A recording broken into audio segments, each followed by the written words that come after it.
அனைவருக்கும் ஆனந்தமான இறைவணக்கம். ஆன்மீக சிவசொந்தங்களே, 48 நாட்கள் தொடர் மந்திர ஜபத்தில் நாள் 9. இன்று நாம் சொல்ல வேண்டிய மந்திரமும் அதன் பலனும் இந்த ஆடியோவில் சொல்லியுள்ளேன். இன்று 15/11/2025 ஐப்பசி 29 சனிக்கிழமை. நான் சொல்லும் இந்த மந்திரத்தை நேரம் கிடைக்கும் பொழுது 111 முறை சொல்லுங்கள். ஏதேனும் ஓர் இடத்தில் வடக்கு திசை நோக்கி அமைதியாக அமர்ந்து கண்களை மூடி முழு பக்தியோடு எந்தவித சிந்தனையும் இல்லாமல் இறை சிந்தனை மட்டும் வைத்துக்கொண்டு இந்த மந்திரத்தை சொல்லும் பொழுது உங்கள் குடும்பத்தின் வறுமை நிலை மாறக்கூடிய வாய்ப்புகள் வந்து சேரும்.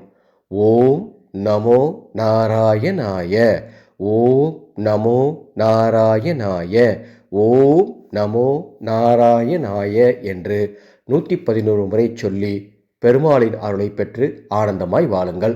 அன்பு சொந்தங்களே, ஒவ்வொரு நாளுக்கும் ஒவ்வொரு மந்திரங்கள் இருக்குது. இப்போ நம்ம தொடர்ந்து 48 நாட்கள் மந்திர ஜபம் சொல்லிகிட்டு இருக்கோம். இதை போலவே 2026ஆம் ஆண்டு ஒவ்வொரு நாளும் காலை பூஜையின் போது சொல்ல வேண்டிய மந்திரம், இரவு தூங்குவதற்கு முன்பாக சொல்ல வேண்டிய மந்திரம், அன்றைய நாளின் ராசி பலன், நல்ல நேரம், கெட்ட நேரம், சந்திராஷ்டமம், வீட்டில் என்ன நெய்வேத்தியம் வைக்கணும், தெய்வத்திற்கு எந்த தெய்வத்திற்கு வைக்கணும், அதனுடைய பலன் என்ன, மேலும் 9 தனதா யட்சினி பூஜைகள் செய்ய உகந்த நாள் எவை 2026ஆம் ஆண்டு அத்துணையும் தினம் ஒரு மந்திரம் 2026 குழுவில் சேரும் அத்துணை பேருக்கும் ஒவ்வொரு நாளும் சொல்லித்தரப்போகின்றேன்.